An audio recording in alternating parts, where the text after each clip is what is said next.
মৌলভীবাজারের পড়ালেখায় ডাব চুরির অভিযোগে উপজেলার দক্ষিণবাগ দক্ষিণ ইউনিয়ন ছাত্রদলের সাবেক সহপ্রচার সম্পাদক সহ দুইজনকে প্রকাশ্যে জুতাপেটা করার ঘটনা ঘটেছে। সোমবার রাত ৯টায় দক্ষিণবাগ বাজার সমিতির কার্যালয়ে এই ঘটনা ঘটে। এই ঘটনার একটি ভিডিও সামাজিক যোগাযোগ মাধ্যম ফেসবুকে ছড়িয়ে পড়েছে।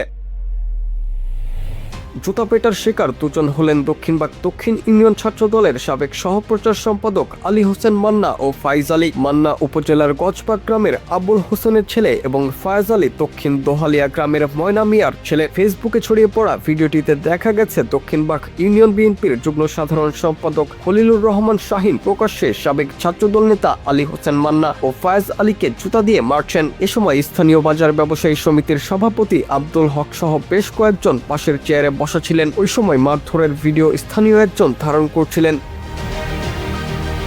এদিকে মান্নাকে বিভিন্ন সময় বিএনপির বিভিন্ন কর্মসূচিতে দেখা গেলেও ডাব চুরির অভিযোগ ওঠার পর দক্ষিণবাগ ইউনিয়ন বিএনপির দপ্তর সম্পাদক মইজউদ্দিন ২১ মার্চ স্বাক্ষরিত এক বিজ্ঞপ্তিতে জানিয়েছেন দলীয় শৃঙ্খলা পরিপন্থী কর্মকাণ্ডের সঙ্গে জড়িত থাকার অভিযোগে মান্নাকে ২০২৪ সালে দল থেকে অব্যাহতি দেওয়া হয়েছে। তার সঙ্গে দলের কোনো সম্পৃক্ততা নেই। মারধরের কারণ জানতে চাইলে দক্ষিণবাগ দক্ষিণ ইউনিয়ন ছাত্রদলের সাবেক সহপ্রচার সম্পাদক আলী হোসেন মান্না মঙ্গলবার রাতে বলেন তিনি ২০১৪ সাল থেকে ছাত্রদলের রাজনীতিতে সম্পৃক্ত হন। ২০১৯ সালের ইউনিয়ন ছাত্রদলের পূর্ণাঙ্গ কমিটির সহপ্রচার সম্পাদক ছিলেন।